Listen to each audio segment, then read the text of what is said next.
বাংলাদেশের সর্বশেষ গুরুত্বপূর্ণ আপডেট সংবাদে আপনাকে স্বাগত। শুরুতেই সংবাদ শিরোনাম, পরে বিস্তারিত। প্রথমে জানাবো, আওয়ামী লীগের নিবন্ধন দ্রুত বাতিল করতে হবে ইসিকে নাহিদ ইসলাম।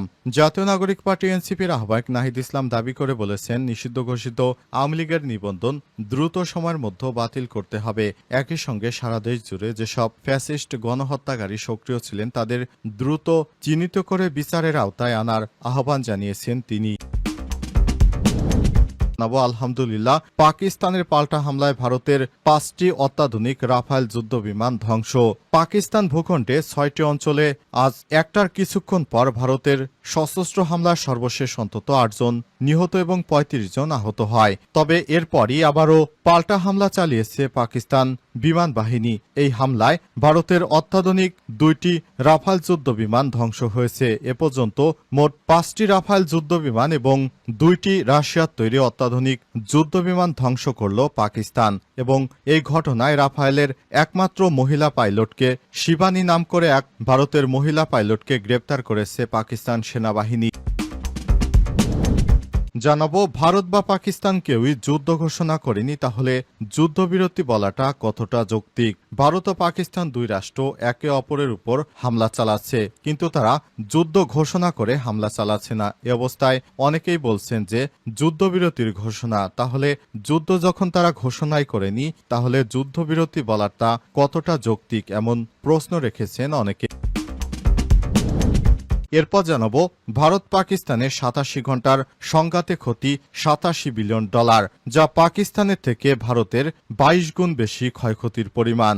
ভারত পাকিস্তান যুদ্ধ শুরুতে প্রথমেই ভারত পাকিস্তানে ব্যাপক হারে বিমান হামলা চালায়, তবে আল্লাহর অশেষ কৃপায় শেষ পর্যন্ত ভারতের ক্ষয়ক্ষতির পরিমাণই বেশি দাঁড়িয়েছে। এ পর্যন্ত পাকিস্তানের হামলায় 5টি রাফায়েল যুদ্ধ বিমান হারিয়েছে ভারত। এছাড়াও 2টি রাশিয়ার তৈরি অত্যাধুনিক যুদ্ধ বিমান ধ্বংস হয়েছে। পাশাপাশি রাশিয়ার তৈরি ভারতের সেই শক্তিশালী S-400 এয়ার ডিফেন্স সিস্টেম একটি ধ্বংস করে দিয়েছে পাকিস্তান সেনারা, যার বাজার মূল্য $1.5 বিলিয়ন।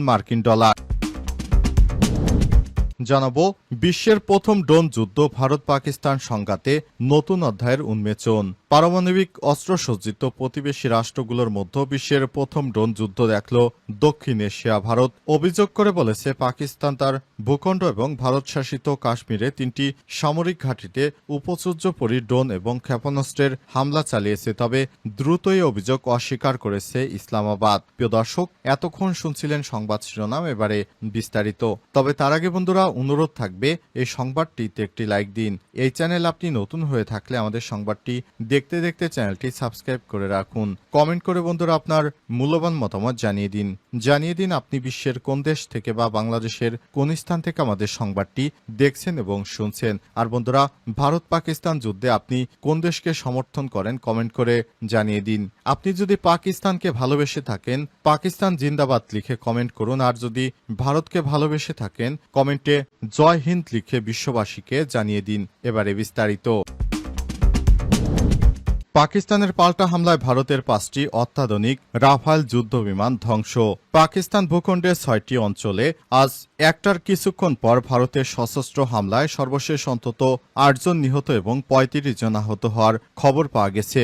এই হামলার পাল্টা জবাবে আক্রমণ চালিয়েছে পাকিস্তান। এ পর্যন্ত পাকিস্তানের হাতে 5টি ভারতের অত্যাধুনিক রাফায়েল যুদ্ধবিমান ভূপাতিত হয়েছে। এছাড়াও ভারতের একমাত্র মহিলা পাইলট শিবানী, যিনি পাকিস্তান বিমান বাহিনীর হাতে গ্রেপ্তার হয়েছে।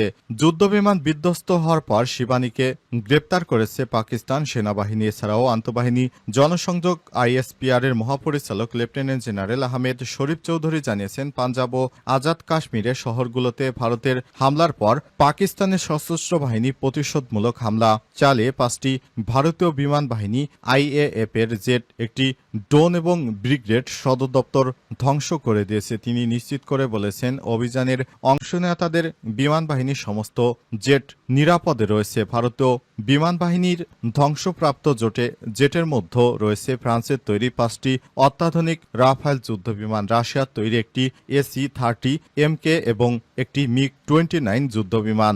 এছাড়াও পাকিস্তানের হামলায় ভারতের অত্যাধুনিক S-400 মিসাইল সিস্টেমকে ধ্বংস করা হয়েছে। হয়েছে। পাক গণমাধ্যম বলছে, পাকিস্তানের সশস্ত্র বাহিনী নিয়ন্ত্রণ রেখা এলওসি বরাবর সেক্টরে একটি শত্রু পোস্ট ধ্বংস করে দিয়েছে। সেখানে সেনাবাহিনীর একটি বড় ব্রিগেড ছিল, সেটি ধ্বংস করার দাবি করেছে পাকিস্তান সেনাবাহিনী। এতে চরম বিপদের মুখে পড়েছে নরেন্দ্র মোদীর সেই কট্টরপন্থী হিন্দুত্ববাদী ভারত। বর্তমান ভারতের অবস্থা যায়। আওয়ামী লীগের নিবন্ধন দ্রুত বাতিল করতে হবে ইসিকে নাহিদ ইসলাম।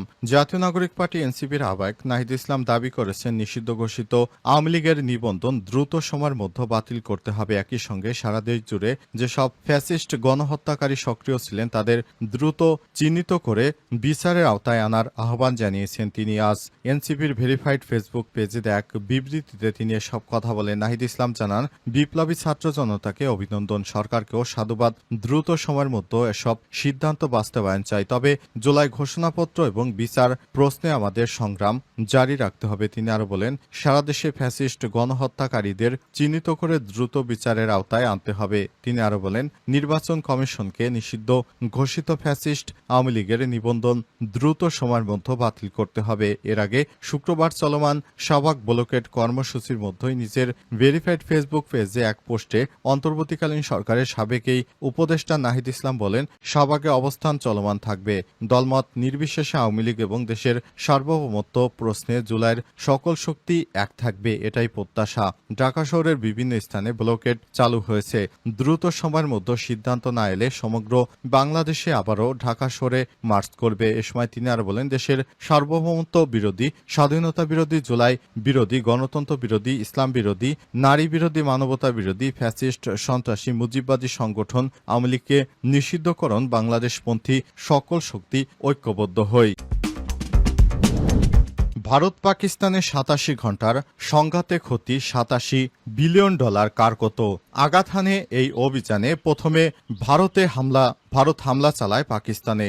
৭ই মে রাত ১টা ৫ ভারতীয় বিমান বাহিনী IAF অপারেশন সিঁদুর নামে ২৩ মিনিটের একটি সামরিক অভিযান পাকিস্তানের ভেতরে ৯টি বেসামরিক লক্ষ্যবস্তুতে আঘাত হানে। এই অভিযানের পরিপ্রেক্ষিতে ব্যবহৃত হয় ফ্রান্সের তৈরি দাসো রাফায়েল যুদ্ধবিমান, যা বহন করেছিল স্কাপ ইজি ট্রাম শেডো দূরপাল্লার ক্রুজ ক্ষেপণাস্ত্র, যা প্রায় ৫৫০ কিলোমিটার দূরের লক্ষ্যবস্তুতে আঘাত হানতে সক্ষম, এবং AISM হামার প্রিসিশন গ্লাইড বোমা। ৭ থেকে ১০ই মে পর্যন্ত ভারত পাকিস্তানের আকাশ প্রতিরক্ষা ব্যবস্থা চিহ্নিত এবং দুর্বলতা বের করতে ব্যবহার করে স্কাই স্ট্রাইকার। ভারত ইসরায়েল যৌথভাবে তৈরি এবং ইসরায়েলের হারব ড্রোন, এগুলো কেবল হামলার জন্য নয়, বরং পাকিস্তানের রাডার এবং ভূমি থেকে আকাশে নিক্ষেপযোগ্য ক্ষেপণাস্ত্র প্রতিক্রিয়া উস্কে দিয়ে দেশটির প্রতিরক্ষা ব্যবস্থার ফাঁক বা দুর্বলতা বের করতেই পাঠানো হয়। এই ঘটনার প্রতিক্রিয়ায় ৭ থেকে ১০ই মে পর্যন্ত বিমান